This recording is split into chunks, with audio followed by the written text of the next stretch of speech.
First of all, I would like to thank Dr. Kanungo for having given me this opportunity to interact with all of you.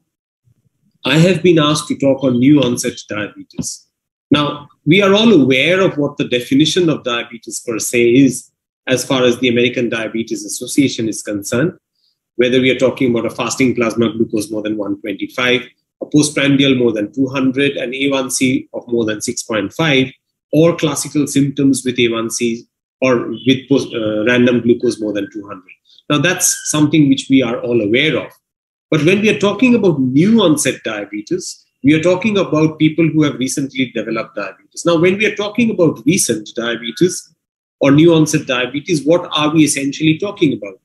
We are essentially talking about, number one, people who have had undiagnosed diabetes, which has now got diagnosed because of being tested incidentally, or people who have truly developed diabetes at this point of time of testing. Now, it's very important that we recognize new onset diabetes. Unlike macrovascular complications, which start way before the onset of hyperglycemia and diabetes, microvascular complications usually will start only after development of hypoglycemia, though it might still be there in pre-diabetes, but it's more common with uncontrolled hyperglycemia. Organ dysfunction may not have started, so it gives us a window of opportunity for strict glycemic control. And of course, newly diagnosed diabetes, we've got several management options. And if we are able to properly early on, we are able to delay failure of beta cell or the destruction of beta cell. So in a newly or new onset diabetes, the kind of diabetes that can occur is all of that in that list that I've enlisted here. I'll just quickly go through all of them. So first, if you're talking about new onset type 1 diabetes, most people with type 1 diabetes who are newly diagnosed, they will not have too much of a preceding undiagnosed period. And if you look at the stages of type 1 diabetes, you have stage 1, stage 2, and stage 3. And we are talking about when we are able to diagnose, say, stage 2 and beyond. In terms of presentation, the individual might present with diabetic ketoacidosis as the first symptoms, might present with osmotic symptoms, weight loss, and in someone who was previously continent, again, history of incontinence and nocturia. In terms of management in early cases, intensive glycemic control would be the key. Insulin would be the only drug to be used, maybe 3 to 4 times daily, and we would try to achieve good glycemic control, treat DKA if that has happened, and restore normal body function. Intensive glycemic control has been shown to have benefit. Type 2 diabetes, new onset, can happen. That's probably the commonest cause of new onset diabetes, where there's a problem of insulin resistance and an apparent insulin deficiency. There's impaired incretin secretion and eventually beta cell failure. So the pathophysiology of type 2 diabetes, I'm not going to talk about. Most of these patients, however, will remain asymptomatic or would be screened while screening for some other cause. And they remain undetected for a long time. They might present with a lot of problems, including infections, which are not getting well soon, ulcers, wounds not healing properly. Of course, might present with complications of diabetes, including both macrovascular and microvascular complications of diabetes. Management, I'm not going to talk about because that's not predominantly part of this talk today. Just 1 or 2 lines about the individual bits, lifestyle measures. We are all now talking about reversal of diabetes or regression of diabetes or temporary remission of diabetes is probably a better word. Their lifestyle intervention has an important role, and also management of other comorbidities like hypertension, dyslipidemia. Smoking and tobacco quitting is very important. In terms of diet, avoidance of energy-dense diet, restriction of fat and oil, carb counting for type 1 children, and more of green leafy vegetables and other vegetables, dietary fat and sodium restriction, avoidance of hypoglycemia by adjusting the diet. And sometimes people have tried keto diets and very low-calorie diet, but please don't do that unless it is supervised. Exercise, aerobic exercise, very important. Children and adolescents, they need exercise, adults too, particularly not just because of, the direct calorie loss benefit, but also because the body tones are better and better cardiovascular fitness. In terms of pharmacotherapy of newly diagnosed diabetes, we are aware what the ADA-ESD guideline talks about, that the first line, apart from lifestyle modification, would generally include metformin. And if individual has high risk for ASCVD, heart failure or CKD, then the SGLT2s and GLP-1s come in. Sometimes we would want to go for dual therapy as well, particularly if HbA1c is high to start with. That is what the AACE guideline tells us. In terms of pharmacotherapy, of course, decisions must be individualized. Like I said, metformin would still be probably #1 drug in most of the circumstances. Incretin-based therapies and SGLT2 inhibitors would be again a good group of drugs.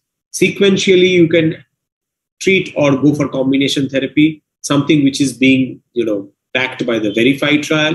Insulin may be required in extreme cases, particularly those with osmotic symptoms or presenting with complications. Early good glycemic control might improve rate of decline of beta cell.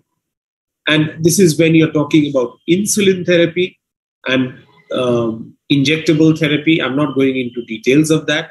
GLP-1s is now thought to be the first injectable that we should be using. And in other cases, you are supposed to be using insulin. Now, again, a new onset, another form of diabetes could be latent autoimmune diabetes of adult, where the age of presentation is more than 30.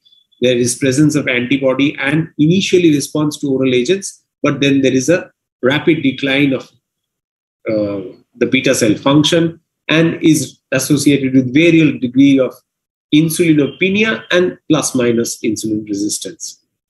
Pancreatic or type 3C diabetes, which we see in India quite commonly, at least in this part of the country, that is fibrocalculous pancreatic diabetes is a common cause of them. And there are other causes in that group, but the commonest that we see is either post-pancreatitis diabetes, pancreatic surgery diabetes, or FCPD.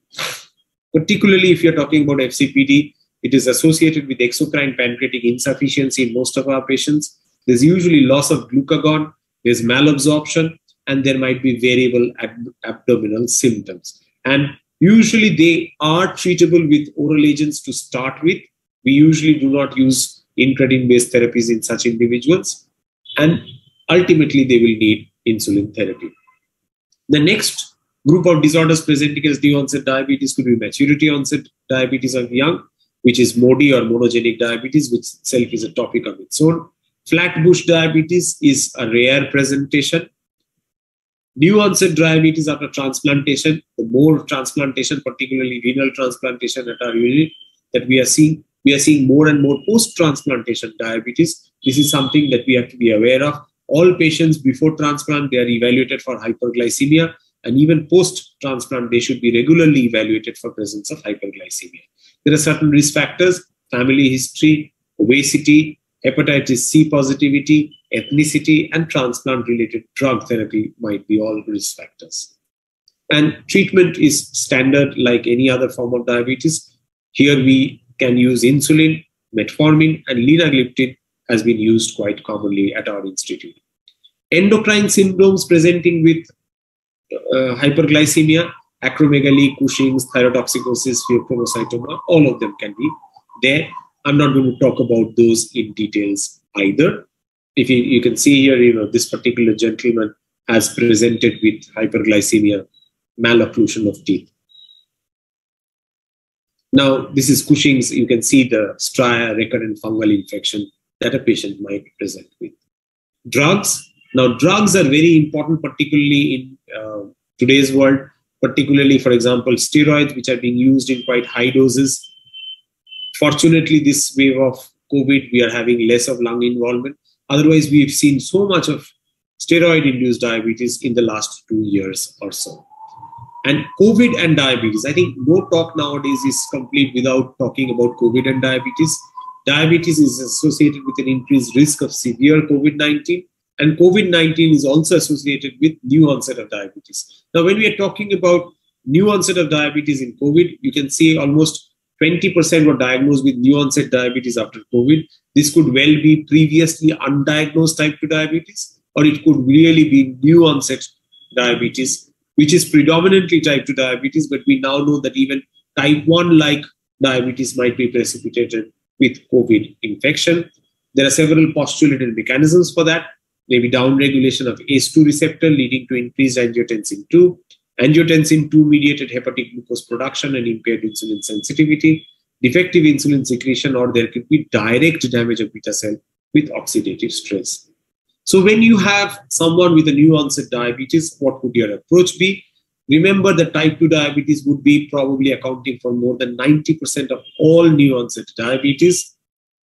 Still, a good clinical history and examination and supplemented by laboratory investigations is important, not only to establish the etiology of diabetes, but also to diagnose comorbidities and also to screen for associated complications that might have already set in this individual with diabetes. So in the history, look at the age, because some of the disorders that I talked about is more common in certain ages. The presentation is important, presence of comorbidities and complications, drug history including transplant. Dietary history is important because we'll want to try and modify that, familial predisposition, and look for secondary causes of diabetes, because otherwise you will never find those causes like endocrine causes of diabetes. In examination, the BMI is important to know, features of malnourishment, malabsorption, features of insulin resistance, features of secondary diabetes, presence of features of hypotension and dyslipidemia, and presence of complications. So all of that will come in. In terms of the laboratory evaluation, you have to look at certain things related to diabetes per se. If you are worried about insulinopenia and want to confirm it, then look for C-peptide. If you are worried about severe insulin resistance or you want to be sure that the oral agents will work, even then C-peptide will be useful. In type 1 diabetes and in LADA, the antibodies are going to be useful, and screening for secondary causes of diabetes would be useful as well, and of course for comorbid conditions. So to summarize, new-onset diabetes detection and management is very, very important to be able to pick up disease so that it can be treated, managed, complications prevented or at least progression delayed, and complication managed. Type 2 diabetes would be the commonest cause, but we should keep our eyes open for other possible causes. And in complicated cases, the primary care physician might wish to refer the patient to an endocrinologist or diabetologist for opinion. I shall stop there. Thank you very much.